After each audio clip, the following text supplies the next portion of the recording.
Hey everyone, welcome to Mental Glimpse. I'm Alex Thompson, and today I want to dive into a topic that's close to my heart and something I believe is crucial for all of us to understand: self-compassion. We often hear about the importance of being kind to others, but how often do we hear about the importance of being kind to ourselves? I think it's safe to say most of us are pretty good at criticizing ourselves. We make a mistake at work, and suddenly we're telling ourselves how we're not good enough. We forget a friend's birthday, and we start labeling ourselves as a bad person.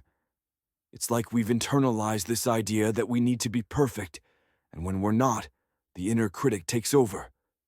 But here's the thing: self-compassion isn't about letting ourselves off the hook or ignoring our flaws. It's about recognizing our shared humanity. We're all imperfect, we all make mistakes, and that's okay. In fact, it's more than okay. It's part of being human. So, what exactly is self-compassion?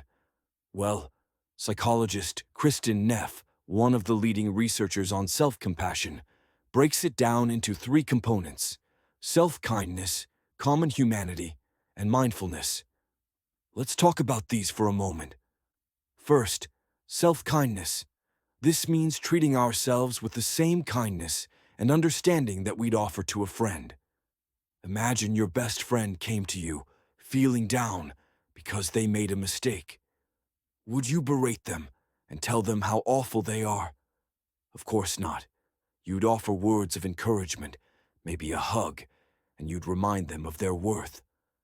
So why do we struggle to do the same for ourselves? Next, there's common humanity. This is the idea that suffering and personal failure are part of the shared human experience. It's so easy to feel isolated when we're in pain, to believe that we're the only ones who feel this way. But the truth is, we're not alone. Every single person has moments of self-doubt, moments where they feel they're not enough.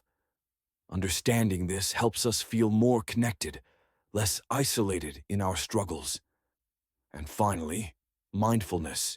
This is about being aware of our thoughts and feelings without judging them or trying to suppress them. It's about recognizing that it's okay to feel pain, sadness, or frustration. It's okay to have a bad day.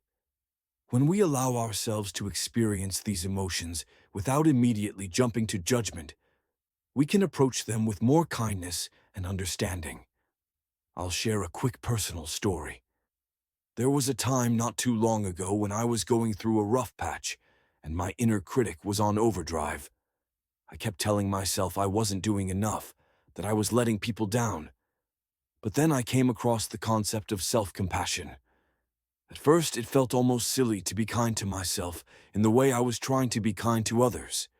But the more I practiced, the more I noticed a shift. I started feeling less anxious, less overwhelmed. I began to understand that I deserved the same kindness I so readily offered to others. Now, I'm not a psychologist or a therapist, just someone who's passionate about mental health and mindfulness. So, take what resonates with you and leave the rest. This isn't medical advice, but rather something that's helped me and might help you too. If you're interested in trying out self-compassion, start small. The next time you catch yourself being overly critical, take a deep breath and ask yourself, what would I say to a friend in this situation? Then, try saying that to yourself.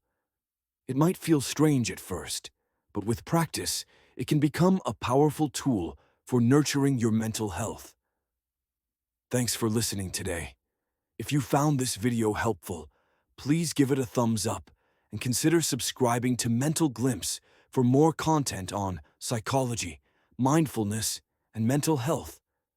Remember, you're not alone, and you're worth every bit of kindness you give yourself. Until next time, take care.